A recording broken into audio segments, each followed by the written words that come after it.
Hello， 大家好啊！今天来给大家讲一下这个笔记本上面的适配器检测电路。我们通过这个电路图可以看出来啊，这里的是20伏输入的一个电压。那么我现在把稳压电源也是调在20伏的。这个时候输入进来之后，经过一个20欧的电阻，它会到达这个芯片 PU8， 也就是这个芯片的第20角。这上面的电压的话，正常的应该是20伏，也就是我们的适配器正常的电压就是20伏。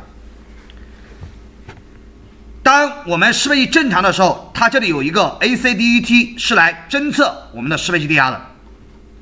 侦测的适配电压，它会经过2个电阻分压。我们来算一下这里的电压，我们正常电压20伏，然后上面的电阻是 63.4。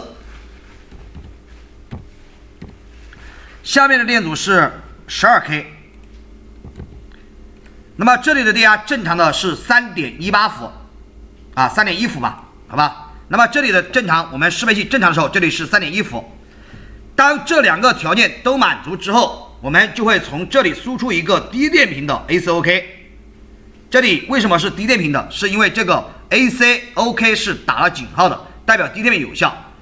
这个时候 PQ40 它是截止状态。那么这个它就会从这里输出一个高电平的 ACE， 这个时候就代表了我们的适配器接入正常。首先我们来看一下这个是否跟我们讲的是一样。我们先测一下这个第20角上面的电压是否正常，20伏。好，这里实际测出来是 19.6 19.68。为什么是 19.68 的原因啊？是因为这里经过了这个2极管有 0.3 到 0.7 左右的一个压降，所以说这里电压会降低一点点。然后再经过这一个第6角啊，它到第6角分压算出来是 3.1 伏，这边是第6角，好 3.18， 这里实际测出来是 3.14。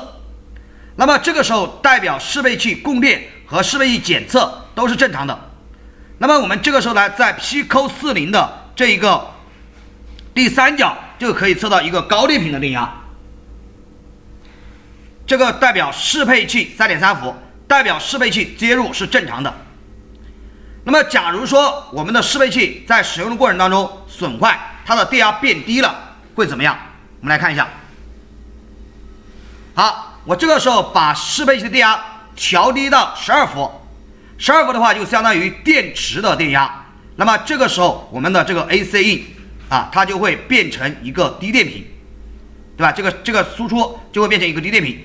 这个变成低电平代表了我们的笔记本上面是用电池在供电，而不是适配器啊。只有当这个信号为高电平的时候，来看一下，切换一下，这里时候它就会变成 3.3， 代表这个电脑是用适配器在供电。这就是笔记本上面的适配器检测电路的工作的一个原理。如果大家觉得有用啊，希望大家能够转发、评论加收藏，谢谢大家收看。